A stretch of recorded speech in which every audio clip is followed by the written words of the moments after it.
मित्रांनो, शालिनी भक्तिसागरमध्ये तुमचे मनपूर्वक स्वागत आहे। तर मित्रांनो, आतापर्यंत आपण पार्थिव शिवलिंगाचे खूप काही अध्याय आणि शिवमहापुराणमधल्या खूप काही गोष्टींची माहिती करून घेतलेली आहे। तर मित्रांनो, आज आपण या व्हिडिओच्या माध्यमाने ऐकणार आहोत शिवनैवेद्य आणि बिल्वपत्राचे महात्म्य, रुद्राक्षाचे महात्म्य। आज या व्हिडिओच्या माध्यमाने आपण हे ऐकणार आहोत। तर मित्रांनो, तुमच्या खूप काही गावांच्या कमेंट्स आल्या, हजारो गावांच्या कमेंट्स येत आहेत। तर मला ऐकून खूप आनंद झाला, वाचून खूप आनंद झाला। तर अशाच माझ्या चॅनलला सबस्क्राईब करा, ऑलवर क्लिक करा, जास्तीत जास्त जणांना शेअर करा आणि कमेंट्स करत राहा, लाईक करत राहा, म्हणजे मला दुसरा व्हिडिओ बनवायला प्रेरणा मिळेल। आणि हां मित्रांनो, काही जणांच्या कमेंट्स आल्या की हरिवंश पुराण ताई आम्हाला लिंक पाठवा आणि व्हिडिओ पण भेटत नाही आहे हरिवंश पुराणचे। तर हरिवंश पुराण आता शालिनी भक्तिसागर कथावर चालू आहे। बाकीचे 5 अध्याय शालिनी भक्तिसागरवर मिळतील, त्याचा पुढचा जो भाग आहे तो तिकडे भेटेल आता शालिनी भक्तिसागर कथावर। स्पेशल हरिवंश पुराण तिकडे टाकेल आता, त्याचा टाईम आहे दुपारी 12 वाजता। आणि शिव महापुराण कथा आपल्या शालिनी भक्तिसागरवर राहतील। आणि काही जणांच्या कमेंट्स आल्या की ताई श्री गणेश पुराण आम्हाला मिळत नाही आहे, देवी भागवत पुराण पण बाकीचे अध्याय आम्हाला मिळत नाही आहे। तर शालिनी भक्तिसागरवर प्लेलिस्टमध्ये जा, देवी भागवत पुराण 1 ते 18 संपूर्ण लाईनप्रमाणे तुम्हाला 18 अध्याय भेटेल। शालिनी भक्तिसागरवर प्लेलिस्टमध्ये जाऊन शिव महापुराण हिंदीमध्ये संपूर्ण अध्याय मिळतील। शालिनी भक्तिसागरवर प्लेलिस्टमध्ये जाऊन श्री गुरुचरित्र 1 ते 52 अध्याय संपूर्ण मिळतील प्लेलिस्टमध्ये। शालिनी भक्तिसागरवर संपूर्ण शिवलीला अमृताच्या 1 ते 15 अध्याय तिथं मिळतील। शालिनी भक्तिसागरवर 1 ते 18 अध्याय श्री पवित्र गणेश पुराणाचे मिळतील। आणि विष्णू पुराण हे सुद्धा तिथेच शालिनी भक्तिसागरवर प्लेलिस्टमध्ये संपूर्ण अध्याय मी आता टाकून दिलेले आहेत। एक अध्याय जर तुम्ही प्लेलिस्टमधून काढणार तर तुम्हाला सर्च करायची जरूरत नाही राहणार, लगेच दुसरा तिसरा लाईनप्रमाणे अध्याय त्याचे चालू होऊन जातील। प्लेलिस्टमध्ये जावं लागेल, पण शॉर्ट्स, व्हिडिओ, क्रिएट पोस्ट आणि प्लेलिस्ट राहते। आणि लाईव्हमध्ये एकच माझा व्हिडिओ आहे, लाईव्हचा शिवलीला अमृताचा 11वा अध्याय तुम्हाला तिथं भेटेल। या प्रदोषची व्रतकथा आहे, शायद कुठलं तरी दोघांमधून एक लाईव्हमध्ये तुम्हाला तो अध्याय एकच भेटेल लाईव्हमध्ये। आणि काही जणांच्या कमेंट्स आल्या होत्या की ताई आम्हाला 12 ज्योतिर्लिंगांची बेलाच्या झाडाखाली कशी आम्ही पूजा करायची। तर रिव्हील फेस शालिनी भक्तिसागर कथावर शॉर्टमध्ये पुरे संपूर्ण मी 12 ज्योतिर्लिंग काढलेले आहे आणि कशी पूजा करायची आहे ते शॉर्ट्समध्ये तुम्हाला शालिनी भक्तिसागर कथावर 12 ज्योतिर्लिंग मी वाळूचे बनवलेले, तर ते तिथे दिसतील। आता आपण इकडे शिव महापुराण, शिवनैवेद्य आणि बिल्वचे महात्म्य सुरू करणार आहोत। कोणी नवीन आलं असेल चॅनलला सबस्क्राईब करा, ऑलवर क्लिक करा, जास्तीत जास्त जणांना शेअर करा आणि कमेंट्समध्ये जय श्री महाकाल, ओम नमः शिवाय, गावाचं नाव काहीतरी नक्की करा। कमेंट्स आणि लाईक नक्की करा आणि शेअर पण करा आपल्या मित्र परिवारांजरा, रिश्तेदारांमध्ये। एवढं छान मराठीमध्ये पवित्र हे शिव महापुराण कुठेच ऐकायला मिळणार नाही, एवढं छान शिवपुराण मी तुम्हाला ऐकवत आहे, श्रवण करवत आहे। तर शेअर करायचे करा आणि कमेंट्स करा। श्री गणेशाय नमो नमः। शिवनैवेद्य आणि बिल्व महात्म्य यांची आपण महिमा आता या व्हिडिओच्या माध्यमाने ऐकणार आहोत। ऋषीसुतांना म्हणाले, मुनिवर्य, भगवान शिवजीचा नैवेद्य ग्रहण करू नये असे आम्ही ऐकले आहे। ऋषीसुतांना असे म्हणत आहे की मुनिवर्य, भगवान शिवाचा नैवेद्य ग्रहण करू नये हे खरे आहे का? याविषयी शास्त्रांचे काय मत आहे आणि शिवपुराणमध्ये काय याचे मत आहे ते आम्हाला स्पष्टपणे सांगावे। तसेच बेलाचे काय महात्म्य आहे तेही आम्हाला सांगावे। सूत म्हणाले, मुनिजन हो, तुम्ही सर्वजण शिवव्रताचे पालन करणारे आहात, म्हणून मी तुम्हाला प्रसन्नतेने या सर्व गोष्टी सांगणार आहे। त्या लक्षपूर्वक ऐका, ह्या कुठेच तुम्हाला ऐकायला मिळणार नाही। हे शिव महापुराणातील स्वतः शिवाने सांगितलेले तुम्हाला बिल्वचे महात्म्य, शिवनैवेद्य आणि रुद्राक्षाचे महात्म्य मी तुम्हाला सांगत आहे। जो भगवान शिवजीचा भक्त आहे, जो शिवाचा भक्त आहे, त्यालाच या सर्व गोष्टी ऐकायला मिळतील। जो शिवाचा भक्त नाही त्याला या गोष्टी किंचित सुद्धा मिळणार नाही आणि त्याला नरक यातना एवढ्या भेटतील की त्याला कोणीच तिथे वाचवायला येणार नाही। जो शिव महापुराणातले 2 शब्द पण ऐकत नाही तो अतिशय बहाल असा मनुष्य असतो, अतिशय असा प्राणी राहतो की त्याला जन्म दिलेली त्याची माता निपुत्रिक समजावे असे स्वतः शिवाने सांगितलेले आहे. आणि जो कोणी शिवपुराणातील 2 शब्द पण ऐकले म्हणजे त्याचे खूप काही जन्माचे पुण्य असतील तरच त्याला हे शिव महापुराण ऐकायला मिळेल. आता आपण ऐकूया की शिवाचे नैवेद्य कसे करावे, त्याचे पालन व्रत कसे करावे. अंतर्बाह्य पवित्र आहे, निर्मळ आहे, उत्तम व्रताचे पालन करणारा आहे, दृढ निश्चयाने युक्त आहे, त्याने शिवजीचा नैवेद्य आग्रह आहे हा विचार मनातून काढूनच टाकावा. त्याने शिव नैवेद्य अवश्य भक्षण करावे. शिव नैवेद्याचे महात्म्य काय सांगू, त्याला पहिल्याने सर्व पापे नाहीसे होतात. जो शिवाचे नैवेद्य नुसतं बघून पण घेतो, नैवेद्य नाही पण दिले, पण शिव मंदिरात जाऊन या आपल्या स्वतःच्या घरी आपण शिव नैवेद्य दूध साखर रोज काहीतरी पंचामृत शिवापुढे ठेवलेलं आहे आणि बाहेरचा व्यक्ती या घरातल्या व्यक्ती या आपण स्वतः नुसतं शिवाचे नैवेद्य नुसतं बघून पण घेतले तरी त्याचे सर्व पापे पर्वतच्या पर्वत जळून जातात. अजून काय शिवजीच्या नैवेद्याचे महात्म्य सांगू, त्याला पाहिल्याने सर्व पापे नाहीशी होतात आणि तो ग्रहण केल्याने अनेक पुण्यकर्माचे फलाची प्राप्ती होते. ज्या घरामध्ये शिवाचे नैवेद्य दिले जाते तिथे शिवनैवेद्य जिथे दिले जाते, ज्या घरात शिवनैवेद्य ग्रहण केले जाते त्या घरात शिवाच्या सोबतच कुबेर लक्ष्मीचा आशीर्वाद राहतो. ज्या घरात शिवप्रभूंना नित्य नैवेद्य दाखवले जाते ते घर अतिशय गंगाजल सारखे काशी विश्वनाथ सारखे पवित्र असते. ते इतर घरांनाही पवित्र करते. म्हणून शिवनैवेद्याला नतमस्तक होऊन झुकवून विनम्रतेने स्वीकार करावा आणि शिवस्मरण करून तो भक्षण करावा. जो कोणी शिवाच्या नैवेद्याचा हा अध्याय या स्मरण करेल या ऐकेल त्याला सुद्धा शिवनैवेद्याची प्राप्ती होईल. जो मनुष्य त्यास आग्रह मानून घेत नाही व खात नाही तो महापापी नरकात पडतो. ज्याने शिवदक्षा घेतलेली आहे अशा शिवभक्तांसाठी शिवनैवेद्य हा जणू महाप्रसादच असतो. परंतु ज्यांनी अन्न देवताच्या उपासनेच्या दीक्षा घेतल्या आहेत आणि त्यांनी शिवभक्त ही प्रिय आहे अशा सर्व भक्तांना शाळीग्राम लिंग आणि रसलिंग पारदलिंग पार्शनलिंग रतजलिंग स्वर्णलिंग देवतांनी या सिद्धांनी प्रतिष्ठित केलेले आहेत. जो कोणी या शालिग्राम लिंग रसलिंग पारशिवलिंग केसरलिंग रतलिंग स्वर्ण रतशी लिंग ह्या अशा लिंगांचे नुसते नामस्मरण सुद्धा केले तरी त्याचे पापे जळून भस्म होतात. त्याशिवाय स्फटिकचे लिंग रत्नलिंग या सर्वांमध्ये अनेक आणि समस्त ज्योतिर्लिंगांमध्ये विराजमान असतात.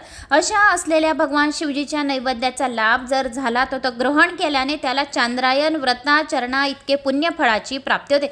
जो कोणी पारदलिंग शिवलिंग स्फटिकची लिंगला नैवेद्य देतो शिवाला आणि ते जर आपण ग्रहण केलं तर त्याला चांद्रायन व्रताचरणा इतके पुण्यफळाची प्राप्ती होते. शिवनिर्माल्यामध्ये भक्षण केल्याने शिवनिर्माल्य जे असतं ते भक्षण केल्याने व ते मस्तकावर धारण केल्याने ब्रह्महत्यासारखे करणारे मनुष्यही पाप मुक्त होतो. म्हणून शिव मंदिरामध्ये जे शिवनिर्माल्य पडलेले असते ते आपल्या मस्तकी धारण करायचे, तिथले फूल आपल्या मस्तकाला लावायचे, त्याच्याने आपले पाप मुक्त होतात. आणि ज्या शिवस्थानावर चंडाचा भूतपिशादिकांचा अधिकार आहे तेथील शिवनिर्माल्य सर्वसामान्यांनी ग्रहण करू नये.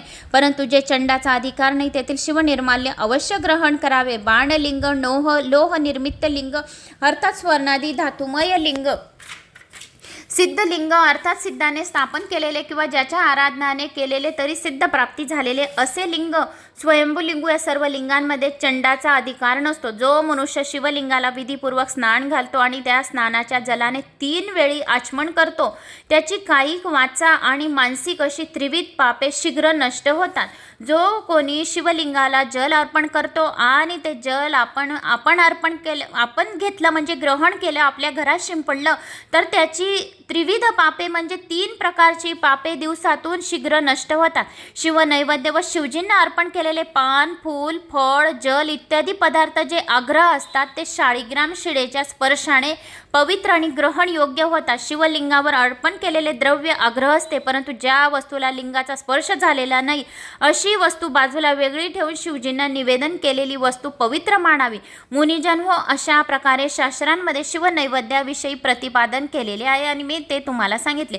सूत पुढे म्हणाले, ब्राह्मणो आता मी तुम्हाला बिल्वाचे म्हणजे बेलाचे महात्म्य सांगतो आणि ते लक्षपूर्वक ऐका. बिल्व वृक्ष महादेवाचेच रूप आहे.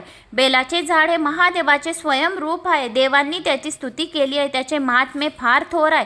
सर्व लोकांमधील जेवढी प्रसिद्धी पुण्यतीर्थी पुण्यतीर्थ आहे ती बेलाच्या मुळांमध्ये सूक्ष्म रूपाने निवास करतात। जो पुण्यवान मनुष्य बेलाच्या मुळाशी खाली लिंग स्वरूप अविनाशी महादेवाचे पूजन करतो, जो बेलाच्या झाडाखाली 12 ज्योतिर्लिंगांची स्थापना करतो, या वाळूची शिवलिंग बनवून स्थापना करून त्याची पूजा अर्चना करतो, त्याच्या मनातल्या सर्व इच्छा पूर्ण होतात। त्याच्यावर किती पण मोठे कर्ज असो ते कर्ज सुद्धा दूर होतो।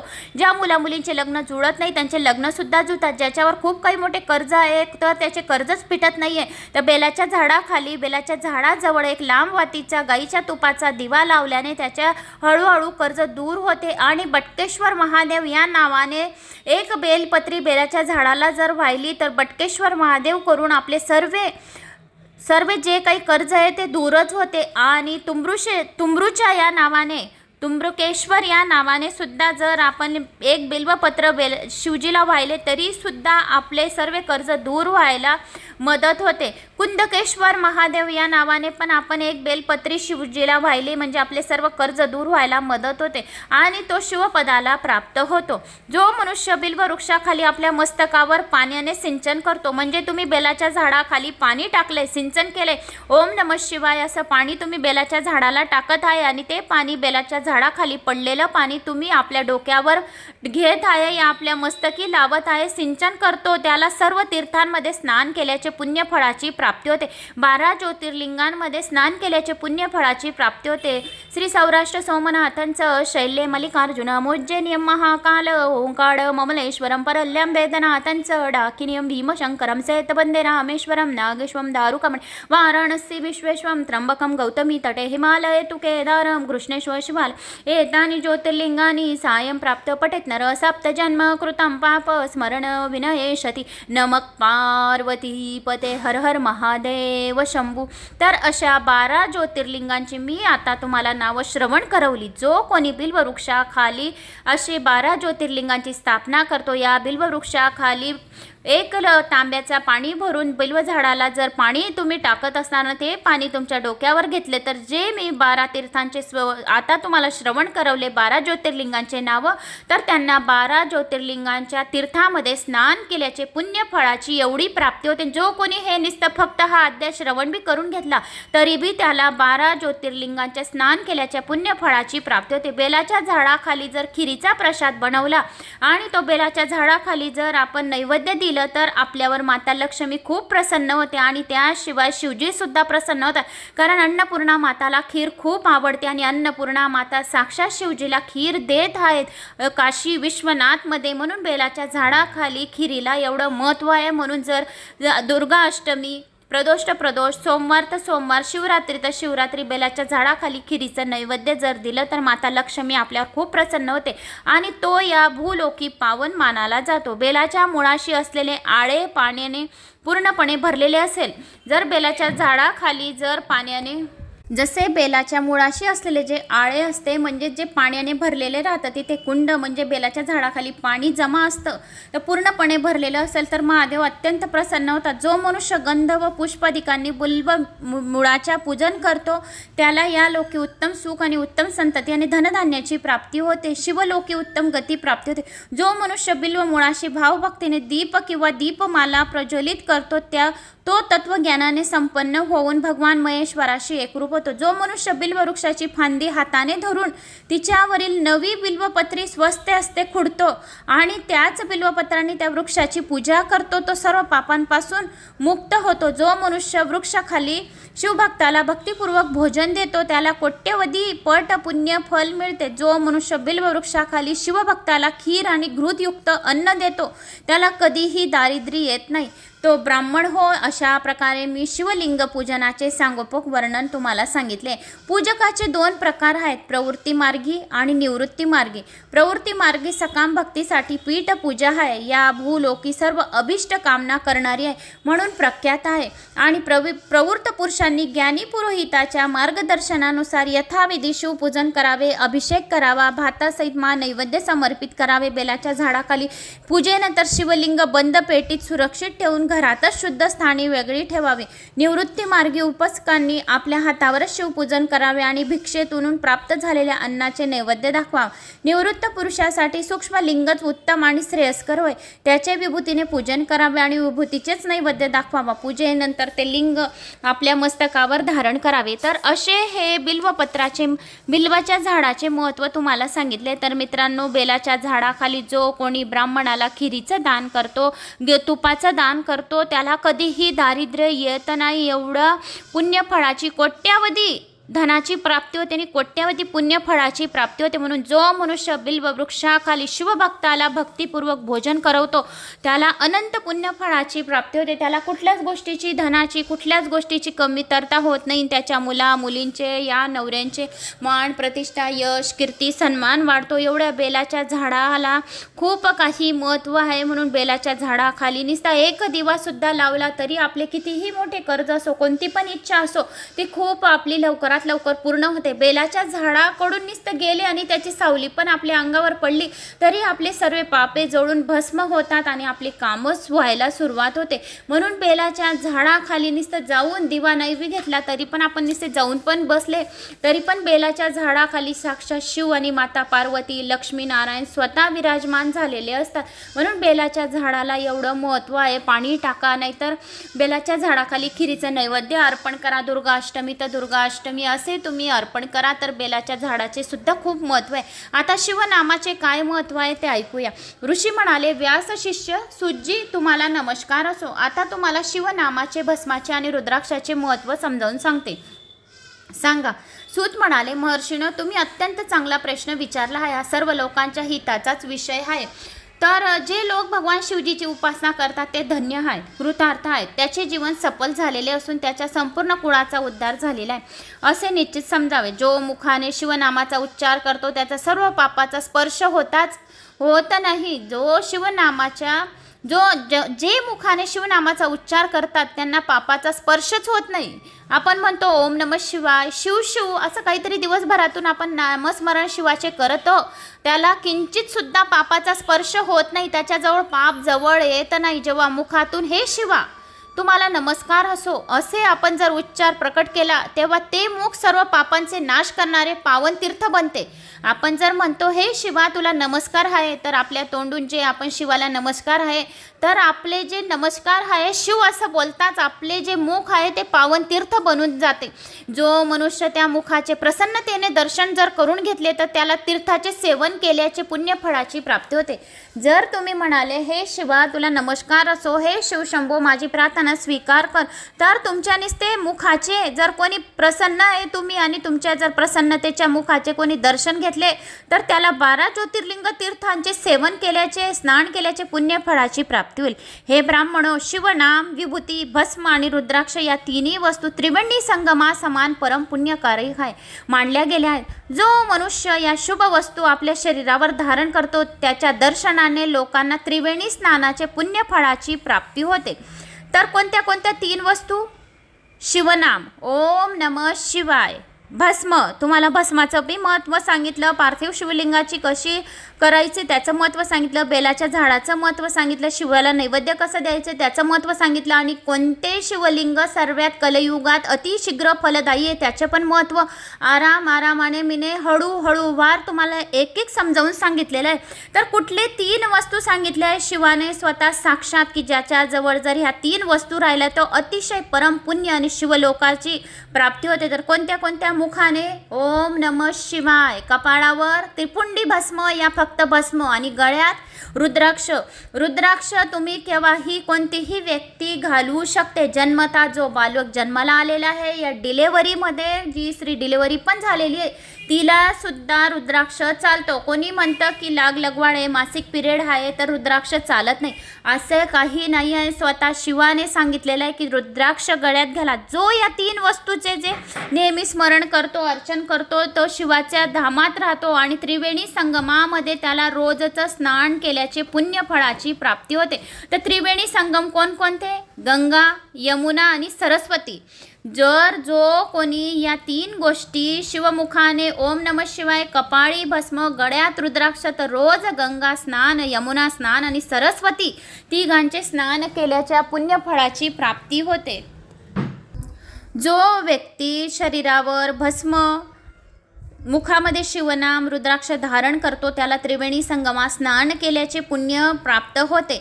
तर कोणी म्हणतं की रुद्राक्ष धारण करायचं नाही, ते मासिक पिरियडमध्ये, तो मुलगा असा आहे तसा आहे. काही नाही, जन्मता आलेला बाळ आणि जी बाई डिलेवरी झालेली आहे तिला सुद्धा रुद्राक्ष चालतो. माझ्या स्वतःच्या गळ्यामध्ये 12 वर्ष झालेलं आहे. माझ्या मंगळसूत्राच्या आजूबाजू रुद्राक्ष मी स्वतः घातलेला आहे. छोटा रुद्राक्ष मंगळसूत्राच्या मणींच्या आजूबाजू स्वतः मी रुद्राक्ष घातलेला आहे. तर मासिक पिरियड असो काही असो, सर्व याला हा रुद्राक्ष रामबाण इलाज आहे. आणि ज्या दिवसापासून मी स्वतः रुद्राक्ष घातलेला आहे त्या दिवसापासून मला एक गोळी दवाखान्यात जाण्याची जरूरत नाही राहत. कारण शिव रुद्राक्ष हा आपल्याला सदोसती आपल्या छातीला लागतो, आपल्या शरीराला स्पर्श होतो, तर आपल्या पापांचा तर नाश होतोच होतो, पण आपल्याला रोगापासून सुद्धा मुक्तता मिळते, आपल्या सर्व संकटांपासून आपल्याला मुक्तता मिळते. आणि काही संकट येणार असेल तर रुद्राक्ष गळ्यात आहे तर ते संकटसुद्धा नाहीसे होते. एवढे रुद्राक्षाचा महिमाच आहे. कारण माझा स्वतः मी 2-3 वेळा मरता वाचलेली मोठ्या भयंकर याच्यामधून की मला बाल शिवाने वाचवले, ते फक्त रुद्राक्षामुळे मी वाचली, मला असं स्वतःला वाटतं.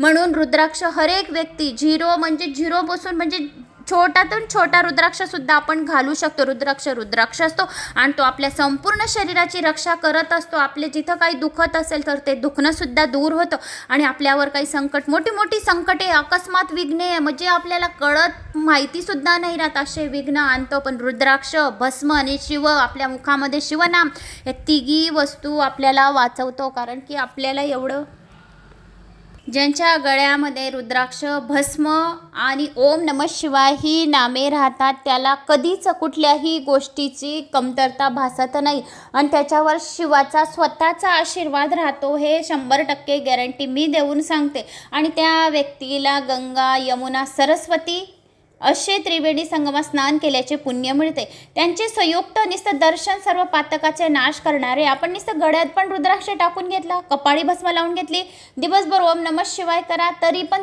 त्याच्या दर्शनाने या तुमच्या दर्शनाने कोणी दर्शन घेईल तरी सुद्धा त्याची सर्व पातके मोठी नाश होतील.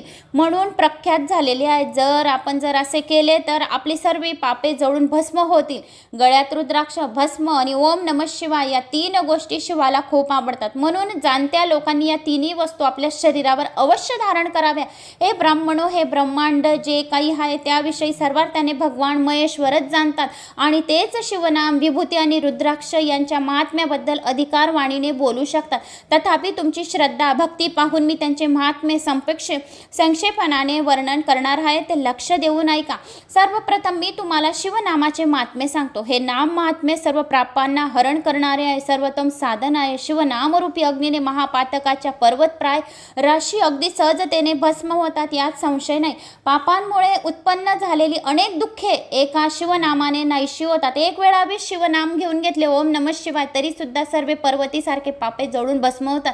जो मनुष्य या लोकी सातत्याने शिवनामाचा जप करत असतो, सातत्याने शिवनामाचा जप करतो, तो वेदज्ञ, तोच पुण्यात्मा, तोच विद्वान आणि तोच धन्य होय. ज्याच्या शिवनाम नाही त्याचे शिवनामाने समूळ उच्चाटन होत नाही. जे शिवनामरूपी नौकेत बसतात ते निष्पाप आणि पवित्र होतो. म्हणून जे पापरूपी वनव्यात होर पळून जात आहे त्याने शिवनामरूपी अमृत अवश्य सेवन करावे, कारण त्याशिवाय त्यांना शांती मिळत नाही. जे शिवनामरूपी अमृतधारेत अखंड न्हावून निघत आहे ते संसाररूपी महावन्यात मध्यभागी उभे राहिले तरी त्यांना शोकरूपी ज्वाला स्पर्श करू शकत नाही. ज्यांना शिवनामविषयी अत्यंत प्रेम आहे, भक्ती आहे, कामना आहे, त्यांना मोक्षरूपी सद्गती सहज प्राप्त होते आणि त्याचे पर्वते मोठमोठी संकटे सहज जळून जातात. शिवनाम महान शक्ती स्वरूप आहे. ज्याने अनेक जन्म तपस्या केली आहे त्याला शिवनामाची या शिवपुराणाची माहिती भेटेल आणि त्याला शिवनामाची जपाची आवड उत्पन्न होते. सर्व वेदांचा परिपूर्ण अभ्यास केल्यानंतर शिवनाम हे भवसागर तरून जाण्याचा सहज सुलभ उपाय आहे, असे पूर्वीच्या विद्वानांनी स्पष्ट प्रतिपादन केलेलं आहे. म्हणून शिवनाम अवश्य जपावे, कपाळावर विभूती भस्म अवश्य लावावे, रुद्राक्ष गळ्यात अवश्य धारण करावे. रुद्राक्ष सर्वांनी धारण करा. रुद्राक्ष जर आपण धारण केलं तर आपल्याला कुठल्याही पीडा होणार नाही, कुठलेही रोग होणार नाही. आपल्याला काही आजारपण असेल तर तो आजारपण सुद्धा नाहीसा होईल. एवढं रुद्राक्षामध्ये ताकद आहे, पावर आहे. तो रुद्राक्ष आपल्या कपाळी रोज 2-3 वेळा लावा. म्हणजे ते रुद्राक्षाच्या आपण कपाळाला लावतो तरी पण आपले पापे तर जळून भस्मच होतात, पण आपल्या जर काही आजार असेल, दुखत असेल तर ते सुद्धा नाहीसे होत. एवढे ह्या रुद्राक्षाचं महिमा आहे आणि रुद्राक्षाची माहिती आहे. जर रुद्राक्ष जो व्यक्ती आजारी आहे आणि आजारी व्यक्तीला त्या रुद्राक्षाचं पाणी जर आपण पाजलं तर त्याचा आजारपण सुद्धा दूर होतो. ओम नमः शिवाय 108 वेळा असे जपावे. रुद्राक्ष हातात घ्यावा. हातात घेऊन तो रुद्राक्ष आपण पाण्याच्या ग्लासमध्ये टाकावा आणि ओम नमः शिवाय एका हातात ग्लास धरावा, डाव्या हातात एका हातात जपमाळ करावी आणि ओम नमः शिवाय 108 वेळा या जयश्री महाकाल या मृत्युंजय मंत्र जपावा आणि आजारी व्यक्तीला ते पाणी द्यावे. त्याचा आजारपणा 7 दिवसात संपूर्ण नाहीसा होईल. मोठी मोठी केवढी पण बिमारी हो, कॅन्सरसारखी बिमारी सुद्धा रुद्राक्षाच्या पाण्याने दूर होते, दूर जाते. शिवलिंगाचं जल अर्पण करा. शिवलिंगाचे जल अर्पण केल्याने त्याच्या कॅन्सर सारखा सुद्धा आजार दूर होईल. आता तुम्ही ऐकलं स्वतःनी की शिवपुराणमध्ये लिहिलेलं आहे की शिवलिंगाचं जल अर्पण करा म्हणजे आपल्याला कोणतीच बिमारी होणार नाही. एक बेलपत्र आपल्या जवळ ठेवा. असे जर केले तर आजारपण खरोखरच नाहीसा होईल.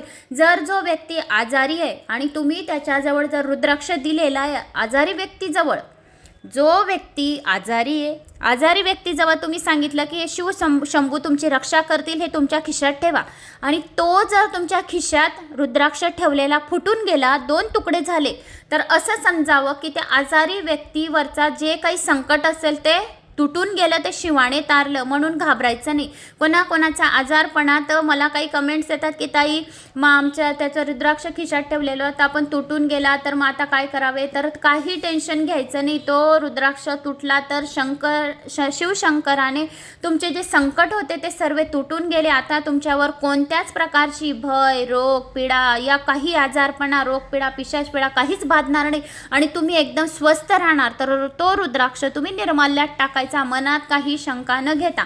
आता भस्माचे महात्म्य आणि भस्मधारणची विधी. सुजी म्हणाले, महर्षींनो, आता मी तुम्हाला सर्व वस्तूंना पावन करणाऱ्या भस्माचे महात्म्य सांगतो. भस्म सर्व प्रकारे मंगलकारक आहे. त्याचे 2 प्रकार आहेत, एक महाभस्म, दुसरे स्वल्प भस्म. महाभस्माचे 3 प्रकार आहेत, श्रोत, स्मार्त व लौकिक. स्वल्प भस्माचेही अनेक प्रकार आहेत. श्रोत आणि स्मार्त भस्म ब्राह्मणांनी तर लौकिक भस्म इतर सर्वांनी उपयोगात आणावे असे सांगितले आहे. ब्राह्मणांनी वैदिक मंत्राचा उच्चार करून तर इतर जणांनी मंत्राशिवाय भस्म करून धारण करावे. विद्वानांनी अग्निहोत्रातील भस्म धारण करावे. त्रिपुंड काढावा. इतरांनी यज्ञजनित भस्माने त्रिपुंड धारण करावे.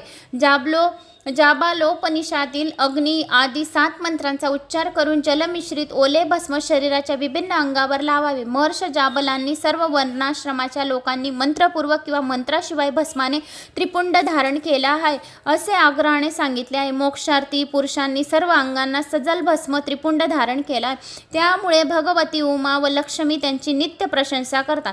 म्हणून सर्व वर्णाश्रमाच्या लोकांनीच नव्हे तर सहजातीच्या लोकांनी पुरुषांनी अंगावर भस्म त्रिपुंड धारण करावा. जो भस्म त्रिपुंड धारण करतो त्याच्या सर्व पापांचा नाश होतो.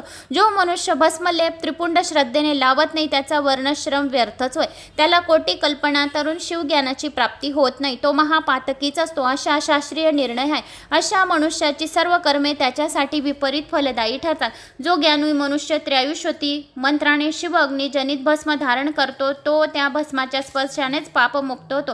जो 3 संध्या समय श्वेत भस्माने त्रिपुंड धारण केल्याशिवाय शिवपूजन आणि शिवषडाक्षरी आदी मंत्राचा जप करू नये.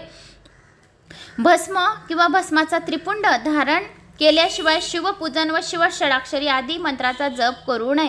ज्या देशातील लोक भस्म धारण करतात त्या देशात सर्व तीर्थ आणि यज्ञ यांचा निवास असतो. अधम, पापी, मूर्ख, पतित अशा कोणालाही मनुष्याने त्रिपुंड धारण केल्यास तो पूजनीय होतो आणि त्याचा उद्धार होतो. जो मनुष्य सर्व श्रद्धेने करत असेल त्याला किती पुण्य लाभ होत असेल, कोटी गुणा पुण्यफळाची प्राप्ती होते. आणि जो मनुष्य भस्म धारण करण्याची निंदा करतो तो चांडाळून चांडाळ पिशाच योनीत पडतो, अपवित्र होतो. त्याचे तोंड सुद्धा पाहू नये.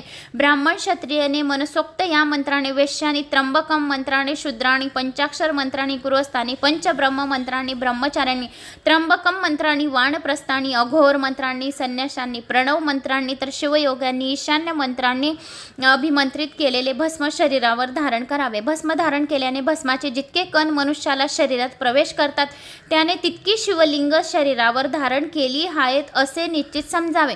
ज्याने त्रिपुंड भस्म धारण केलेले आहे शरीरावर तर त्याने तितके शिवलिंग आपल्या शरीरावर धारण केली आहेत असे समजावे. म्हणजे तो मनुष्य किती पुण्यवान आहे असे समजावे. म्हणून एका वेळेस यमलोकामध्ये, ज्या वेळेस यमलोकामध्ये जे ऋषीगण होते ते दुर्वासा ऋषी होते, त्यांनी त्रिपुंडी भस्म शरीराला धारण केलेले होते, कपाळी लावले होते आणि ते अचानक यमलोकामध्ये चालले गेले. तर यमलोकामध्ये त्यांनी एक कुंड होतं, नरक कुंड. त्या नरक कुंडामध्ये नुसतं झाकून पाहिलं. त्या नरक कुंडामध्ये झाकण्याच्या वेळेस त्यांच्या त्रिपुंड भस्माचा, शिवाचा त्रिपुंड भस्माचा कण नरक यातनाच्या यमकुंडामध्ये पडून गेला. तर तिथले लोक सर्वत्र पवित्र होऊन गेले. म्हणून या यमलोकामध्ये ऋषी मुनी तपस्या करणारे जे शिवाचे भक्त आहेत त्यांना यमलोकामध्ये नेण्यात येत नाही, कारण की तिथले पापी जे आहेत ते पापमुक्त होतात आणि त्यांना यमयातना देत नाही. म्हणून तिकडे जाण्यास परवानगी नाही आहे. जे यमलोकाकडे जे ऋषीमुनी आहेत, जे शिवभक्त आहेत, त्यांना तिकडे यमलोकात जाण्याची परवानगी दिली नाही आहे. कारण ज्याप्रमाणे जाणता किंवा अजाणता अग्निस्पर्श झाल्यास दाहच होतो, त्याप्रमाणे ज्या भस्माचा जो कोणी अजाणतेने जे भस्म धारण केले आहे त्या मनुष्य पवित्रच होतो. अजाणतेपणे म्हणजे त्याला माहीत पण नाही राहत की इथे शिवभस्माने मी पवित्र झालो आहे, पण तो त्याच्या दर्शन मात्राने सुद्धा पवित्र होऊन जातो. एवढं या शिवभस्मामध्ये पावर आहे. जो मनुष्य भस्म व रुद्राक्ष आणि ओम नमः शिवाय धारण करतो त्याला शिव साक्षात प्रसन्नतेने आशीर्वाद देतो. आणि जो मनुष्य शिवभस्म व रुद्राक्ष धारण करत नाही त्याच्या घरी अन्न पाणी ग्रहण करणारा मनुष्य अगदी पापच भक्षण करतो, नरकात जातो असे समजावे. तो त्रिपुंड धारण करतो, जणू शिवालाच धारण करतो. ज्याने भस्म लावलेले आहे तो शिवाला धारण करून घेतले असे समजावे. जो भस्मरहित मस्तक, शिवालयारहित गाव, ईश्वरसहित जन्म आणि शिवसरहित विद्या हे सर्व त्यालाच प्राप्त होते. जो शिवभस्म लावतो त्याला सर्व 33 कोटी देवी देवतांचा आशीर्वाद राहतो आणि 64 कला त्याला अवगत होण्यास सुरुवात होते. जो मनुष्य त्रिपुंड धारण करतो त्याला आयुष्य, आरोग्य, सुखभोग आणि सर्व गोष्टींचा लाभ सहजासहजी होतो आणि तो सुखाने देह त्याग करतो. त्याला मृत्यूनंतर दिव्य देह प्राप्त होतो आणि त्याला यमलोक यातना करत नाही. तो दिव्य विमानात बसून विविध लोकांमध्ये जाऊन तेथे जे रमणीय 18 लोक आहेत त्या 18 लोकांचा तो आनंद उत्तम तो भोगतो. मग तो शिवलोकी जाऊन शिवापुढे प्राप्त होतो. पुढे सूत म्हणाले, मुनिजनो, अशा प्रकारे मी तुम्हाला भस्माचे सुद्धा महात्म्य सांगितले, संक्षिप्त स्वरूपात सांगितले, पण सर्व प्राणी मात्रांसाठी गोपनीय रहस्य आहे ते तुम्ही गुप्तच ठेवा. शरीरावरील ललाटी सर्व स्थानावर भस्माने ज्या 3 रेषा काढल्या जातात त्याला त्रिपुंडी असे म्हणतात. मस्तकावर भ्रूमध्य स्थानामध्ये दोन्ही भुवयांच्या अंतापर्यंत लांबी असलेला त्रिपुंड धारण करावा. मध्यमा आणि अनामिकाने कपाळावर भस्माच्या 2 रेषा काढून भ्रमध्यास्थानी अंगुठ्याने खालून वर अशी उभी रेषा काढावी. त्यामधल्या 3 बोटांनी कपाळावर भस्माच्या आडव्या 3 रेषा काढाव्यात. हाच त्रिपुंड भस्म होय.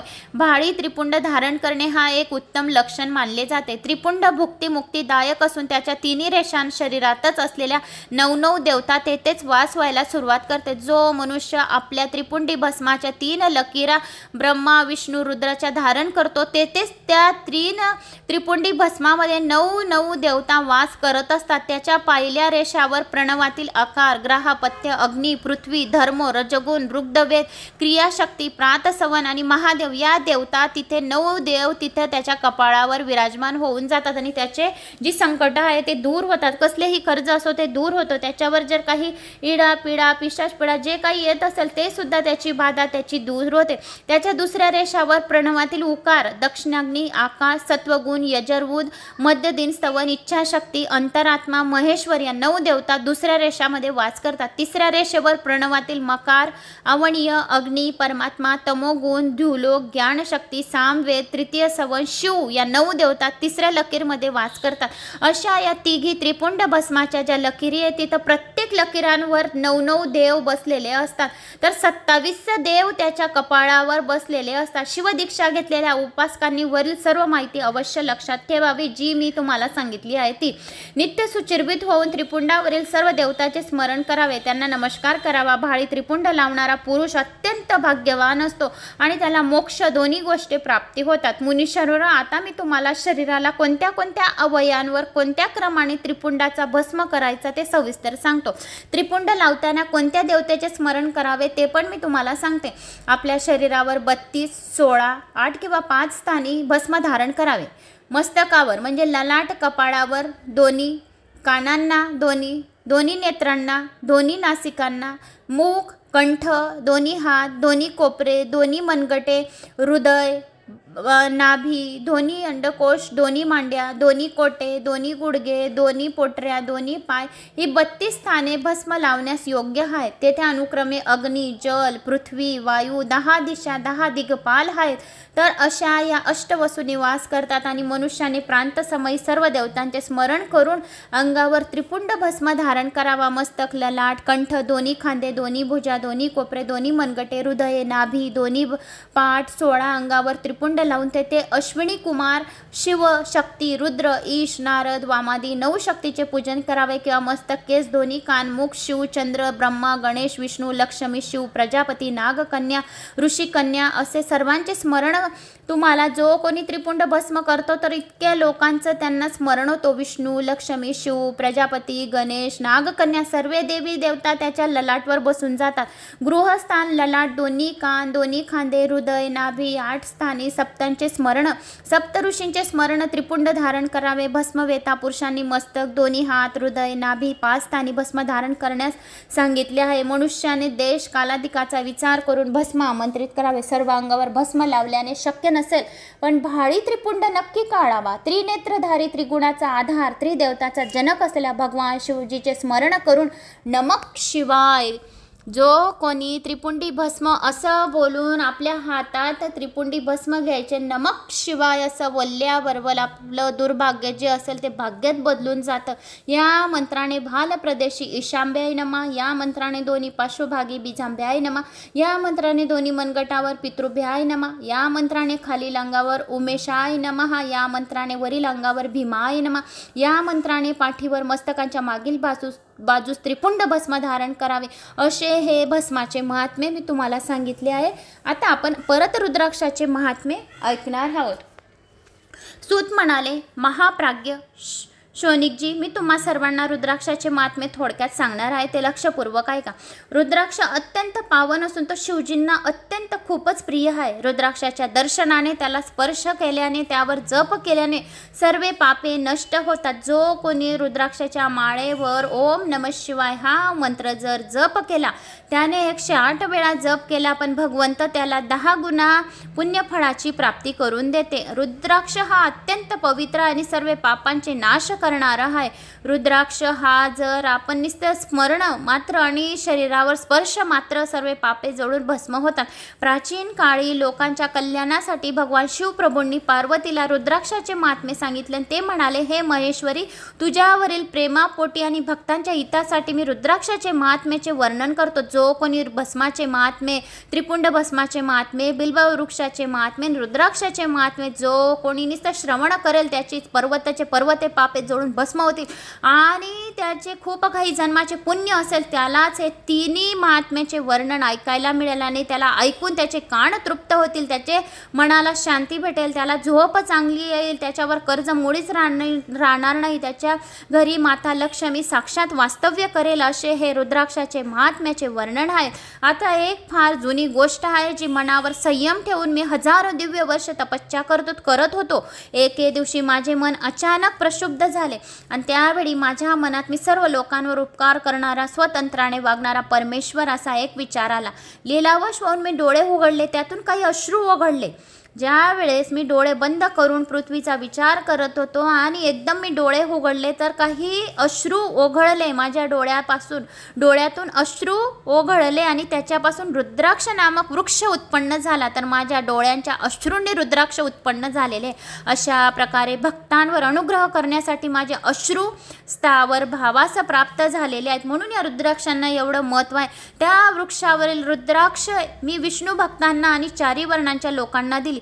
त्यानंतर मी भूलोकी झाले आणि वृक्षावरील रुद्राक्ष मी विष्णू भगवानांना अर्पण केले. आणि त्यानंतर मी गोड देश, मथुरा, अयोध्या, लंका, मलय पर्वत, सह्य पर्वत, काशी अशा अनेक ठिकाणी रुद्राक्षांचे वृक्ष उत्पन्न करून दिले.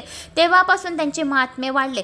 वेदांनाही त्यांचा महिमाचा वर्णन केलेला आहे. वेदांनीही त्यांचा महिमेचा वर्णन केला आहे. रुद्राक्षांचे 4 प्रकारचे आहेत. रुद्राक्ष ही 4 प्रकारची असतात. ती कोणकोणती? पांढरी रुद्राक्ष, लाल रुद्राक्ष, पिवळी रुद्राक्ष, काळी रुद्राक्ष. मनुष्याने आपल्याला वर्णाला अनुसरून त्या रंगाचे रुद्राक्ष धारण करावे. ब्राह्मणांनी पांढऱ्या रंगाचे रुद्राक्ष धारण करावे. क्षत्रियांनी जे आहे ते लाल रुद्राक्ष धारण करावे. वैश्यांनी पिवळे आणि जे शूद्र आहेत त्यांनी काळी रुद्राक्ष म्हणजे आपण जे सर्वजण घालत आहोत ती काळी रुद्राक्ष धारण करावी. आपल्या सर्वांना लहान मुलापासून जो 1 दिवसाचा बालक आहे त्याला तर तो जो म्हातारा आहे 100 वर्षाचा त्याला पण काळा रुद्राक्ष आपण धारण करावा. छोट्याहून छोटा रुद्राक्ष येतो तो महिलांनी बी आपल्या मंगळसूत्रामध्ये घालावा. याच्याने आपल्या पतीचे दीर्घ आयुष्य होतं. भोग मोक्षाची इच्छा असणाऱ्या सर्व जाती वर्णांच्या लोकांनी शिव पार्वतीच्या अर्थात आपल्या दोघांच्या कृपा प्रसन्नतेसाठी सर्व शिवभक्तांनी रुद्राक्षांना धारण करणे. जे कोणी लोक आहेत सर्व शिवभक्त लहानांपासून मोठ्यांपर्यंत सर्वांनी रुद्राक्ष धारण करावा. ओम नमः शिवाय मंत्राचा जप करावा. त्रिपुंडी भस्म लावावा. रुद्राक्षाच्या जातीची दुसरेही फळे असतात त्यांना शुभाक्ष असे म्हणतात. आवळ्या इतके मोठे मोठे रुद्राक्ष श्रेष्ठ मानले जातात. जे बोरा एवढे रुद्राक्ष ते मध्यम श्रेणीचे. जे आवळ्या एवढे एकदम मोठे मोठे रुद्राक्ष असतात ते अत्यंत श्रेष्ठ आहेत. जी बोर एवढी राहतात छोटी छोटी राहतात बोरा एवढी ती मध्यम मानली जातात. आणि जे चण्या एवढे रुद्राक्ष राहतात ते कनिष्ठ श्रेणीचे मानले जातात. हे देवी बोरा एवढे रुद्राक्ष आकाराने लहान असले तरी उत्तम फळ देणारे राहतात. सुख सौभाग्याची वृद्धी करणारे असतात. आणि जे आवळ्या एवढे रुद्राक्ष आहेत ते अरिष्टांचे पापांचे नाश करणारे आहेत. आणि जे चण्या एवढे किंवा त्याहून बी लहान रुद्राक्ष सर्व इष्ट कामना पूर्ण करणारे आहेत. मग जो चण्या एवढा रुद्राक्ष आहे तो महिलांनी आपल्या मंगळसूत्रामध्ये धारण करावा. जो चण्या एवढा रुद्राक्ष आहे तोच मी माझ्या मंगळसूत्रामध्ये धारण केलेला आहे. तर चण्या एवढा रुद्राक्ष त्याहून बी लहान लहान रुद्राक्ष ही सर्व इच्छा कामना पुरणारे आहेत. सर्व रोगांचा नाश करणारे आहेत. रोग जो आहे तो बिमारी आहे, पिशाच पीडा आहे या वास्तुपीडा जे काही आहे शरीरावर जर काही पीडा होत असेल तर सर्व पीडा दूर करणारा हा चण्या एवढा रुद्राक्ष इष्ट कामना पूर्ण करणारा असतो. रुद्राक्ष आकाराने जसे जसे लहान होत जाते तसे तसे त्याचे अधिक फळची प्राप्ती होते. असे समजावे नाही की हा लहान फळ देणार नाही, पण सर्वात जास्त फळ देणारा राहतो तो सर्वात जेवढा लहान रुद्राक्ष राहतो तो सर्वात जास्त फल देतो. मोठ्या रुद्राक्षापेक्षा लहान रुद्राक्ष 10 पटीने अधिक फलदायी राहतो. रुद्राक्ष हे पापनाशक आहे, क्लेश निवारक आहे, सौभाग्य वृद्धिकारक आहे, सर्व अभिष्ट फलांची प्राप्ती करून देणारा आहे आणि सर्व इच्छा पूर्ण करणारा आहे. अशा हा रुद्राक्ष सर्वात छोटा जो रुद्राक्ष असतो तो सर्वात महान राहतो. लोकांना मंगलमय फल देणारा असतो. रुद्राक्षासारखी अन्य कोणतीही वस्तू दुसरी नाही. समान गोलाई असलेले स्वच्छ मजबूत टपोरे व दाणेदार नक्षी असलेले सुंदर रुद्राक्ष वंचित फल देणारे. रुद्राक्षांचे नुसते दर्शन मात्राने सुद्धा आपल्या इच्छा पूर्ण होतात. अभिष्ट इच्छा कामना पूर्ण करणारे तसेच भोग व मोक्ष देणारे असतात. किड्यांनी दूषित केलेले तुटलेले फुटलेले दाणेदार नसलेले रुद्राक्ष कधीच वापरावे नाही. असे 5 प्रकारचे रुद्राक्ष घेऊ नये. जे तुटलेले आहेत, फुटलेले आहेत, दाणे आहेत, व्रण पडलेले आहेत आणि काही कीड लागलेली आहे असे रुद्राक्ष आपल्या शरीरावर धारण करू नये. ज्या रुद्राक्षात दोरा ओवण्यासाठी निसर्गाचा जो छिद्र आहे तोच रुद्राक्ष अत्यंत उत्तम होय. ज्या रुद्राक्षाला मनुष्याने छिद्रयुक्त केलेले असते ते मध्यम श्रेणीचे रुद्राक्ष असतात. या जगात 1100 रुद्राक्ष धारण केल्याने मनुष्याला जे पुण्य फळ मिळते ते हजारो वर्षात कोणीही वर्णन करू शकले नाहीये. जर शरीरावर 1000 रुद्राक्ष धारण केले तर त्याला सर्व इच्छा कामना पूर्ती होते. भक्तिमान पुरुषाने 550 रुद्राक्षांचा मुकुट बनवून आपल्या मस्तकावर धारण करावा. 360 रुद्राक्षांचे 3 माळाचे योगोपवीत धारण करावे. त्याने शेंडीमध्ये 3, दोन्ही कानांमध्ये प्रत्येकी 6, कंठात 101, दोन्ही हातांच्या बाहू, कोपरे, मनगटे प्रत्येकी 11, योगोपवाती 3, कमरेमध्ये 5, याप्रमाणे एकूण 1100 रुद्राक्ष धारण करावे. अशा प्रकारे रुद्राक्षाने मंडित शिवनामाचा उच्चार करणाऱ्या शिवभक्तांच्या दर्शनाने मनुष्य पापमुक्त होतो. जो मनुष्य आपल्या अंगावर 1000 रुद्राक्ष धारण करतो तो शिवभक्त रुद्रा समान असतो, साक्षात शिव असतो. सर्व देवता त्याला वंदन करतात. जो शिवभक्त शेंडीमध्ये 1, मस्तकावर 40, गळ्यात 32, वक्षस्थलावर 108, दोन्ही कानांमध्ये प्रत्येकी 1, दोन्ही भुजांमध्ये प्रत्येकी 16, मनगटांमध्ये 12 किंवा 24 रुद्राक्ष प्रीतीपूर्वक धारण करतो तो अतिशय पूजनीय आणि वंदनीय असतो. महर्षाने, मनुष्याने ईशान्य मंत्राने मस्तकावर, तत्पुरुष मंत्राने कानात, अघोर मंत्राने गळ्यात आणि हृदयावर, तसेच अघोर बीज मंत्राने दोन्ही हातावर रुद्राक्ष धारण करावी. वामदेव मंत्राने 15 रुद्राक्ष उदरावर धारण करावी. सदोजाती पंचब्रह्म मंत्रांनी दुसऱ्या अंगावर 3, 5 किंवा 7 माळा धारण कराव्या. किंबहुना ओम नमः शिवाय या मंत्राचा मूल मंत्राने सर्व रुद्राक्ष धारण करावी. संन्याशाने प्रणवाचा उच्चार करून रुद्राक्ष धारण करावा. रुद्राक्षधारी मनुष्याने मद्य, मांस, कांदा, लसूण इत्यादिकांचा त्याग करून केवळ सात्विक अन्न ग्रहण करावे. ज्या वेळेस तुमच्या शरीरावर रुद्राक्ष आहे त्यावेळेस तुम्ही सात्विक भोजन करावे. मांस, मांसाहार, मच्छी वगैरे खाऊ नये. जर तुम्ही ज्या वेळेस खात आहे त्यावेळेस तुम्ही रुद्राक्ष गळ्यातून काढून साईडला ठेवावा. रुद्राक्ष असताना या गोष्टी तुम्ही ह्या वस्तू तुम्ही खाऊ शकत नाही, ग्रहण करू शकत नाही. रुद्राक्ष तुम्हाला काढूनच जर तुम्हाला खायचं आहे तर रुद्राक्ष काढून खाऊ शकता. मला कमेंट्स येतात की ताई गळ्यात रुद्राक्ष आहे मग नॉनव्हेज वगैरे चालेल का? तर नॉनव्हेज चालणार नाही. रुद्राक्ष गळ्यात आहे आणि नॉनव्हेज खात आहे तर तुम्ही रुद्राक्ष काढून ठेवा. ज्या दिवशी तुम्ही खात आहे त्या दिवशी दिवसभर तुम्हाला रुद्राक्ष घालायचा नाही आहे. रुद्राक्ष काढून तुम्ही तुमच्या देवघरात ड्रॉजमध्ये असेल या डब्यात कुठे ठेवायचं असेल तिथं व्यवस्थित सुरक्षित ठेवा. दुसऱ्या दिवशी स्नान वगैरे करून मग तो तुम्ही रुद्राक्ष धारण करा, पण सहजासहजी खाऊ नये. रुद्राक्ष हे माझे मंगलमय लिंग स्वरूपच आहे असे स्वतः शिवाने सांगितले आहे. ते धारण करण्याचे सौभाग्य मोठ्या पुण्याईने प्राप्त होतं. जो कोणी रुद्राक्ष शरीरावर धारण करतो तो खूप मोठा भाग्यवान असतो. त्याच्या स्वतःच्या अंगावर धारण करणे म्हणजे अत्यंत पवित्र राखायलाच हवे. म्हणजे जो कोणी रुद्राक्ष धारण करतो त्याने खूप पवित्रता राखावी. असे नाही की रुद्राक्ष धारण केलेला आहे आणि कुठे पण जाऊ शकतो या कुठं पण काही पण खाऊन घेतलं आणि तामसिक भोजन करत आहोत तर रुद्राक्ष हा अत्यंत पवित्र असतो. साक्षात शिव आपण गळ्यात घातलेले असतात असे समजावे. त्यासाठी पालन नियमाचे काढावे. ज्याच्या भाळी त्रिपुंड भस्म, सर्वांगावर रुद्राक्षी, या गळ्यात 1 रुद्राक्षी, त्रिपुंडी भस्म, मुखामध्ये ओम नमः शिवाय मृत्युंजय मंत्राचा जप नाहीतर अखंड चालू आहे त्याच्या दर्शनाने साक्षात रुद्र दर्शनाच्या पुण्यफळाची प्राप्ती होते आणि कोटी गुणा शिवलिंग बनवण्याचे रुद्र अभिषेकाची प्राप्ती होते. जो कोणी हे तिघी महात्मे रुद्राध्याय स्तोत्र महिमा जो कोणी श्रवण करतो त्याला 1 कोटी शिवलिंगाचे रुद्र अभिषेकाचे पुण्यफळाची प्राप्ती होईल. जो शिवनैवेद्य, बिल्ववृक्षाचे महात्मे, भस्माचे महात्मे, रुद्राक्षाचे महात्मे श्रवण करतो त्याला 1 कोटी रुद्र अभिषेकाचे पुण्यफळाची प्राप्ती श्रवण मात्रेने होईल आणि त्याचे कोटी गुणा जे असेल पुण्य ते त्याच्या डबल होईल असे स्वतः शिवाने पुण्यफळाची प्राप्ती होईल असे सांगितले. भस्म, त्रिपुंड, रुद्राक्ष, शिवनाम धारण करणारा कोणीही मनुष्य यमलोकी जात नाही. शिवलोक ही त्याची परमगती होय. शिवलोक ही त्याची छाया होय. शिवलोक हे त्याचं घर होय. त्याला रुद्राक्ष माळेवर जप केल्याने कोणीही मनुष्य यमलोकी जात नाही. जो मनुष्य रुद्राक्षाचे माळेने ओम नमः शिवाय जप करत असेल तो यमलोकी जात नाही. त्याला शिवचे दूतच येतात आणि त्याचा आत्मा एवढा सुरक्षित राहतो की आत्मा सो परमात्मा अशी त्याची ज्योत आत्म्यामधून निघते की त्याला स्वतःलाच समजत नाही की माझा आत्मा हा शरीरामधून केव्हा निघाला आणि याची ज्योती केव्हा शिवाजवळ गेली. म्हणून त्याचा रक्षा शिव करत असतात. रुद्राक्ष माळेवर जप केल्याने कोट्यावधी पुण्य मिळते आणि रुद्राक्ष धारण केल्याने त्याचे 10 पट पुण्य मिळते. कोट्यावधी पुण्य ओम नमः शिवाय मंत्राचा जप करून मिळतं आणि रुद्राक्ष छोट्याहून छोटा घातलेला बी राहिला तरी त्याचं फळ कोट्याच्या 10 पट किती होतं तुम्ही विचार करा. आता कोट्यावधीच्या पट किती पट होतं तर त्याचा 10 पट पुण्य त्याला मिळतं. रुद्राक्ष धारण केल्याने आरोग्य उत्तम राहतं. कधीही अकाली मृत्यू येत नाही. मी तुम्हाला सांगितलं की माझा रुद्राक्ष 12 वर्ष झाले मी गळ्यात घातलेला आहे आणि माझ्या हातात शिवपुराणच आहे, खोटं बोलणार नाही. तर अकाली मृत्यू येत नाही. त्याला शिव तारत राहतात आणि त्याचं रक्षण स्वतः शिव करत राहतात. कारण की माझा रात्रीच्या 12 वाजता अमावस्येच्या दिवशी इतका भयंकर ॲक्सिडेंट, गाडी माझी स्वतःचीच डस्टर होती, तर गाडी ठोकली गेलेली होती आणि जसे साक्षात शिवाने त्रिशूल आडवा लावला तर मी त्याच्यातून 50 फूट खाईमध्ये गाडी पडणार होती, पण तिथून मी वाचली. माझ्या मिस्टराने मीच होती. जसे शिवाने आम्हाला अलगत झेलले असे समजावे. आणि जो 20 वर्षपूर्व आमचा म्हणजे ओळखीचा मनुष्य, 20 वर्षपूर्वीचा यांचा मित्र त्या ठिकाणी ॲक्सिडेंटच्या ठिकाणी गाडी घेऊन मला बघायला आला.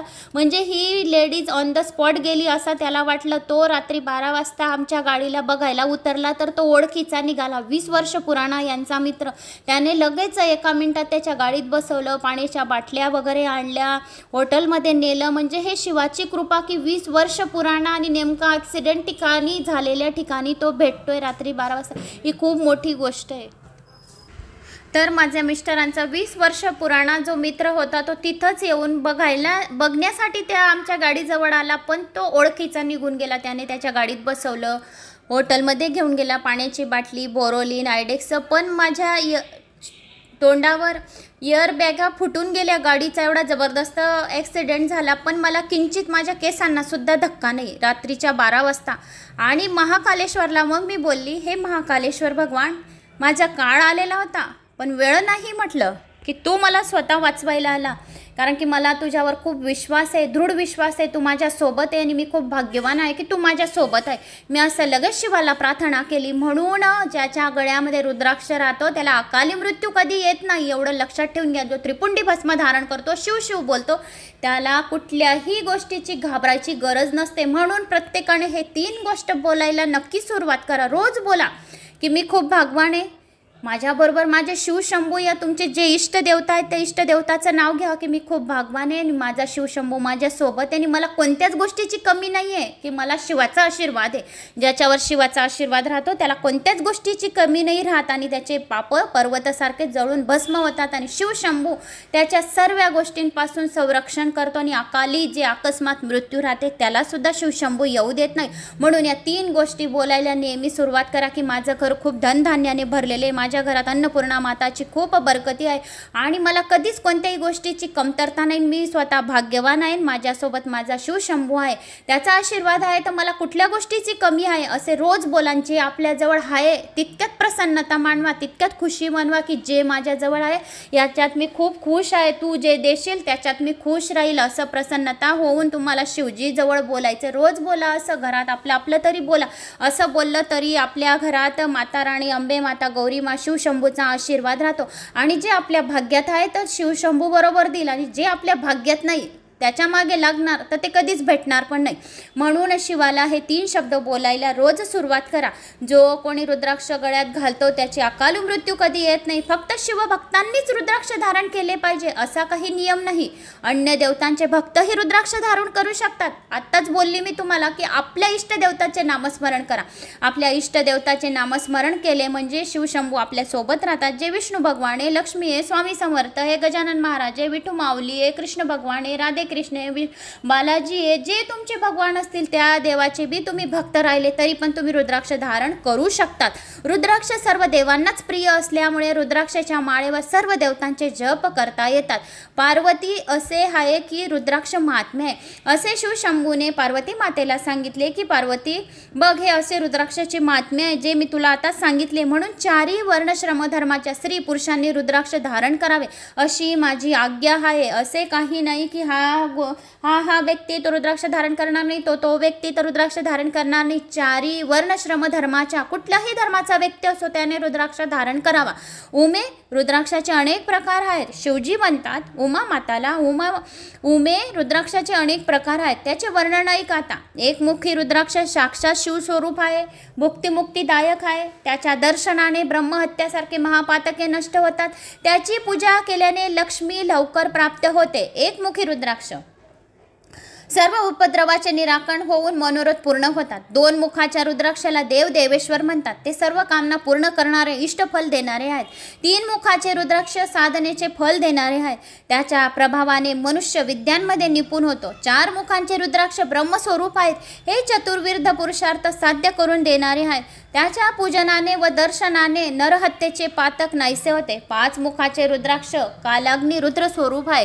हे सर्वांना मनवंचित फल व भुक्तिमुक्ती देणार आहेत. हे पापांचा नाश करते. 6 मुखाचे रुद्राक्ष कार्तिक स्वरूप आहे. षडानन कार्तिकेचे रूप आहे. उजव्या दंडात धारण केल्याने मनुष्य ब्रह्महत्यासारखे महापापापासून मुक्त होतो. 7 मुखांचे रुद्राक्ष अनंग स्वरूप असून अनंग नावानेच ओळखले जाते.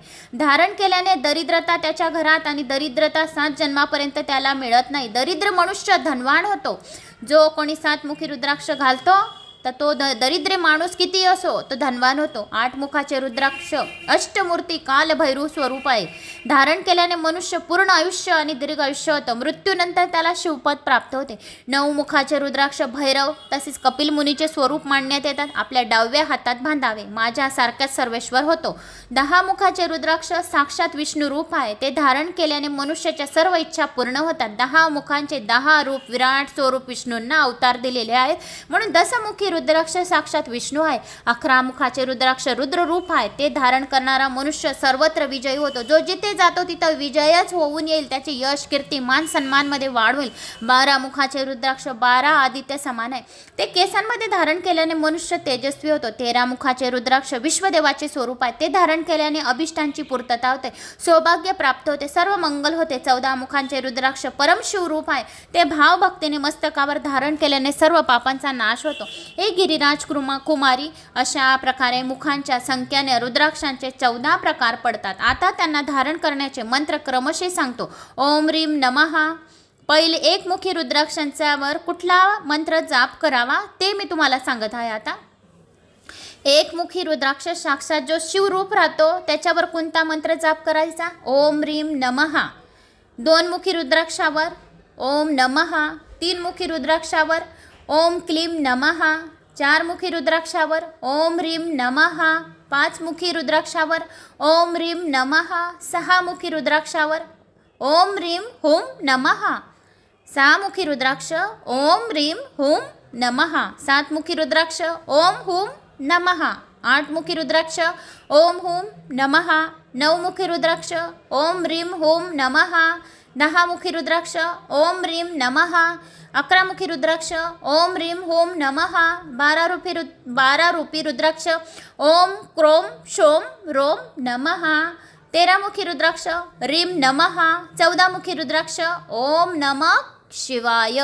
या 14 मंत्रांनी जे जे तुमच्याजवळ रुद्राक्ष असेल त्यांनी या मंत्राचा जप 108 वेळा करावा. नाहीतर आपल्या घरातच 108 वेळा ओम नमः शिवाय कपाळी भस्म, गळ्यात रुद्राक्ष आणि मुखाने ओम नमः शिवाय असे जपावे. म्हणजे त्याच्या इच्छा सर्व लवकरात लवकर पूर्ण होतात. 1 मुखी रुद्राक्षापासून 14 मुखी रुद्राक्ष धारण करावे. साधकाने सर्व मनोरथासाठी सिद्धी प्राप्ती होतात.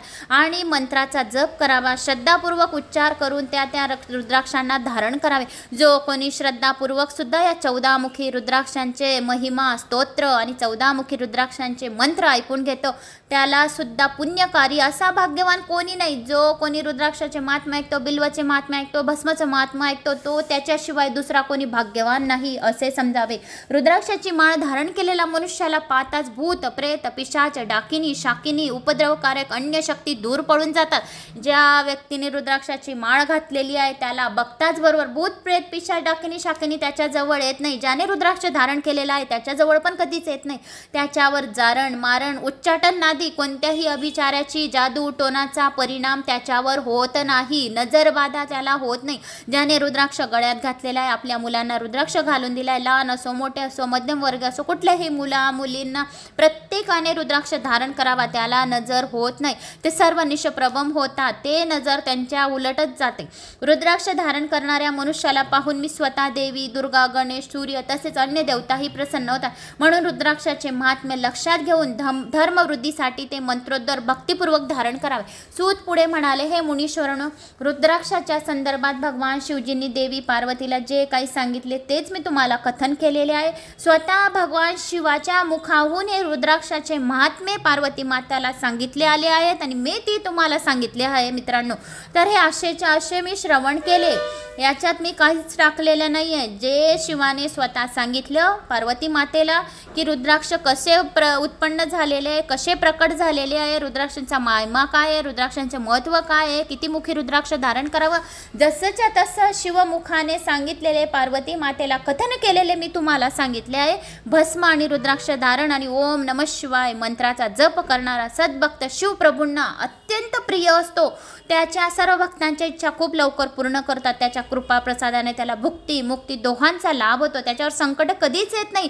संकट त्याच्या कोसो दूर राहतात. त्याचे इह परत कल्याण होते. पण मृत्यूनंतर सुद्धा शिवाच्या चरणापाशी त्याला जागा भेटते. जो मनुष्य परमशुभ असे महात्म्य नित्य श्रद्धेने श्रवण करतो, या थोडेसे किंचित सुद्धा त्याने श्रवण केलेले असेल तर त्याला कसल्याच गोष्टीची कमी पडणार नाही. भस्म, रुद्राक्ष आणि शिवनामाचा आदर करतो. जो व्यक्ती भस्म, रुद्राक्ष, शिवनामाचा आदर करतो त्याला पुत्र, पौत्रादी, धनधान्यादी सुखाने युक्त होऊन शिवजी युक्त प्राप्त होतो. मी तुम्हा सर्वांना विद्वेश्वर संहिता सांगितली. ही संहिता सर्व प्रकारची सिद्धी देणारी, भगवान शिवजीच्या आज्ञेने नित्य मोक्ष करणारी आहे. ती कथा मी तुम्हाला विद्वेश्वर संहिता सांगितली. आता पुढे रुद्र संहिता, आपण दुसरा खंड जो आहे तो रुद्र संहितेचा पुढच्या व्हिडिओमध्ये येईल. तर मित्रांनो, मला अशी आशा आहे की तुम्हाला हे माझा व्हिडिओ शिवपुराणमधला नक्की आवडला असेल, एवढी तर 100% गॅरंटी. कारण की तुमच्या खूप गावांच्या कमेंट्स येत आहेत. तर माझा हा रुद्राक्षाचा महात्मा, शिवभस्माचा महात्म्य, बिल्वपत्राचे महात्म्य आणि शिवनैवेद्याचे महात्म्य तुम्हाला नक्कीच आवडले असेल. कोणते महात्म्य तुम्हाला सर्वात जास्त आवडले ते कमेंट्स करून नक्की सांगा. म्हणजे मला समजेल की तुम्हाला काय याच्यातला माझा एखादा शब्द तुम्हाला आवडला असेल. ती पण लाईन तुम्हाला काय, तुम्ही एवढ्या 1 घंट्यामध्ये किती श्रवण केलं, कोणती लाईन तुम्हाला जास्त आठवण आहे, या तुम्हाला कोणता उपाय याच्यातला आठवण आहे तो पण तुम्ही कमेंट्समध्ये लिहून पाठवला तरी सुद्धा चालेल. तर मित्रांनो, लाईक कमेंट्स नक्की करा, म्हणजे पुढची रुद्रसंहिता तुमच्यापर्यंत लवकरात लवकर पोहोचेल आणि असे शिवपुराण ऐकून आपले कान तृप्त होतील, मनाला शांत लागेल. नाही काही मिळालं पण शिवाला हेच सांगा की असे शिवपुराण ऐकू, 18 पुराणे ऐकू, त्याच्यात पण आपले जीवन धन्य होय, तरी सुद्धा आपले जीवन धन्य समजावे असे मी स्वतःला सांगत आहे. की भगवंता शिवा, मला एवढा टाईम दे, एवढा टाईम दे, दिवस एवढा मोठा कर, एवढा मोठा कर की तुझ्या नामाची पुराणं वाचतच राहू, दिवसच न संपे, एवढा दिवस मोठा कर अशी मी शिवाला प्रार्थना करते. आणि हा टाईम पण एवढा मोठा कर की खूप काही याच्यात 1 तासामध्ये खूप काही मी तुम्हाला माहिती देऊ आणि तुम्हाला पण आनंद आहे, मला पण आनंद आहे. शिवशंभूला अशी प्रार्थना करते आणि भेटूया अजून पुढच्या व्हिडिओसोबत, छोट्याशा माहितीसोबत, छोट्याशा व्हिडिओसोबत. तर मित्रांनो, नक्की आवडल्यास एक लाईक कमेंट्स करा. जय श्री महाकाल नक्की करा. कोणी नवीन आलं असेल चॅनलला तो ऑलवर क्लिक करा, सबस्क्राईब करा. जय श्री महाकाल.